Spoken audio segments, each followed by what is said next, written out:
चलिए, हेलो बच्चों, कैसे हैं? तो हम लोगों का प्रदेश और उसकी राजधानियां, केंद्र शासित प्रदेश और उसकी राजधानियां खत्म हो गया। अब हम लोग भारत की संरचना के हिसाब से भारत को कितने भागों में बांटा गया है, जो प्राकृतिक संरचना है, प्राकृतिक संरचना के हिसाब से भारत को कितने भागों में बांटा गया है वो देखेंगे। क्या देखेंगे? प्राकृतिक संरचना के आधार पर भारत को कितने भागों में बांटा गया है। टोटल कितने भाग हैं? 5। कितने भाग हैं? 5। पहला कौन सा भाग है? उत्तर का पर्वतीय मैदान।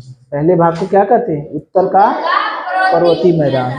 दूसरे भाग को कहते हैं उत्तर का विशाल मैदान। दूसरे भाग को क्या कहते हैं? उत्तर का विशाल मैदान। तीसरे भाग को कहते हैं थार का मरुस्थल। क्या कहते हैं? थार का मरुस्थल। और चौथे भाग को कहते हैं दक्षिण का पठारी भाग। और पांचवा भाग है तटीय मैदान और द्वीप समूह। इसमें क्या है? उत्तर का पर्वतीय मैदान का मतलब, ये हम लोग भाग पर्वत वाले में पढ़े हैं कि पर्वत में उधर ऊपर का जो भाग है, ऊपर का भाग है कहाँ से? जम्मू कश्मीर से लेके इधर नेपाल से होते हुए अरुणाचल प्रदेश तक जो फैला हुआ पर्वतीय भाग है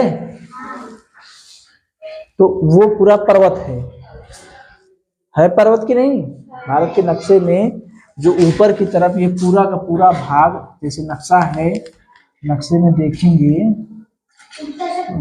हाँ, इधर से लेके ये जो अरुणाचल प्रदेश वाला ये जो एरिया, ये पूरा भाग, ये पूरा का पूरा भाग, अभी हम लोग इसको डिटेल में देखेंगे। ये पूरा भाग में क्या है? पर्वत है।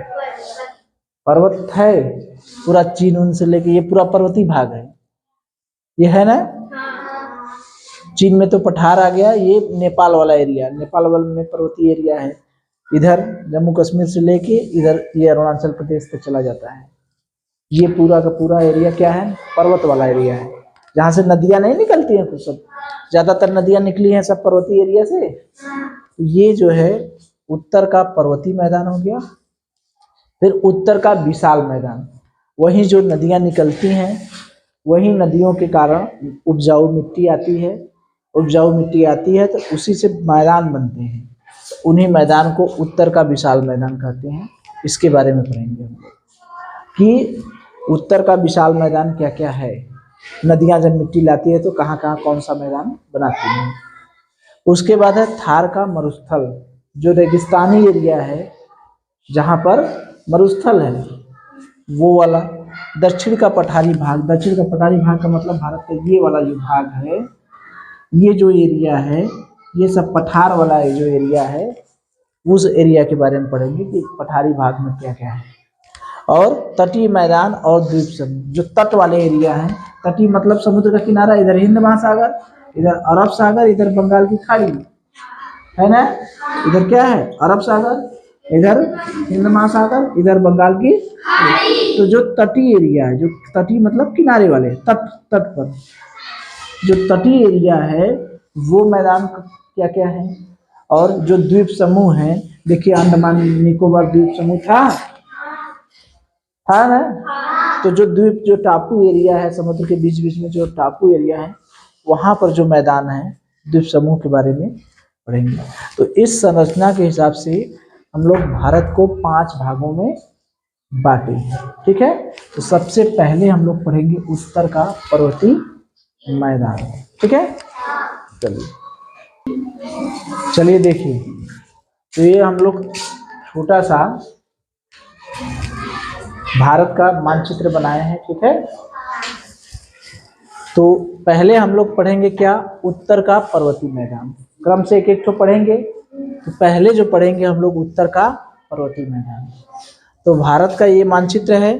ठीक है, तो भारत के मानचित्र में इधर जम्मू कश्मीर से लेके अरुणाचल प्रदेश, इधर है ना अरुणाचल प्रदेश, जम्मू कश्मीर से लेके अरुणाचल प्रदेश तक ये फैला है। तो इसमें कितने प्रश्न बनेंगे? पहला कि किस दिशा में पाया जाता है पर्वतीय मैदान?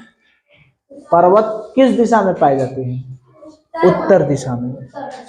पर्वत कहाँ से कहाँ तक फैले हैं, यानी पर्वतों का जो विस्तार है वो भारत में कहाँ से कहाँ तक है? तो जम्मू कश्मीर से लेके अरुणाचल प्रदेश, कहाँ तक? जम्मू कश्मीर से लेके अरुणाचल प्रदेश तक। ये जो उत्तर का पर्वतीय मैदान है उसे किस नाम से जाना जाता है? हिमालय पर्वत के नाम से। किस नाम से जाना जाता है? हिमालय पर्वत के नाम से। ठीक है, तो इस हिमालय पर्वत की कितनी श्रेणियां हैं, यानी पर्वत को कितने भागों में बांटा गया है? 3 भागों में। इसको हम लोग डिटेल में पढ़े हैं, पूरा पर्वत को हम लोग पढ़े हैं ना, तो 3 भागों में बांटा गया था। पहला जो था बृहद हिमालय या हिमाद्री था, दीर्घ हिमालय जिसे कहते थे, बृहद हिमालय या हिमाद्री। ये देखिए है ना, सबसे ऊपर सबसे उत्तर में बृहद हिमालय है, उसके नीचे मध्य हिमालय है, उसके नीचे शिवालिक हिमालय है। तो सबसे पहला जो भाग पर्वत श्रेणी है वो बृहद हिमालय है, हिमाद्री है, ये सबसे उत्तर में पड़ती है। दूसरा है मध्य हिमालय और तीसरा है शिवालिक हिमालय। ठीक है, अधिकांश नदियों का जो उद्गम है, अधिकांश जो भारत की नदियां निकली है वो कहाँ से निकली है? हिमालय पर्वत से, हिमालय पर्वत से। ठीक है, तो इससे 2-4 ठो प्रश्न बनेंगे, हो जाएगा। पहला प्रश्न, किस दिशा में है पर्वत? उत्तर का पर्वतीय मैदान किस दिशा में है? उत्तर दिशा में। कहाँ से कहाँ तक फैला है? जम्मू कश्मीर से अरुणाचल प्रदेश तक। हिमालय पर्वत के इसे किस नाम से जाना जाता है? हिमालय पर्वत के नाम से। कितनी श्रेणियां हैं? 3, बृहद, मध्य और शिवालिक। अधिकांश नदियों का उद्गम कहाँ से है? हिमालय पर्वत से। ठीक है, चलिए बताइए, जो उत्तर का पर्वतीय मैदान है वो भारत के किस दिशा में पड़ता है? उत्तर दिशा में। Very good. और जो पर्वतों का विस्तार है वो कहाँ से कहाँ तक है? अरुणाचल प्रदेश तक। उसे किस नाम से जाना जाता है? हिमालय पर्वत को कितने श्रेणियों में बांटा गया है? 3 श्रेणियों में। कौन कौन है? बृहद हिमालय, मध्य हिमालय और शिवालिक हिमालय। अधिकांश नदियों का उद्गम कहाँ से होता है? हिमालय पर्वत से। चलिए, वेरी गुड।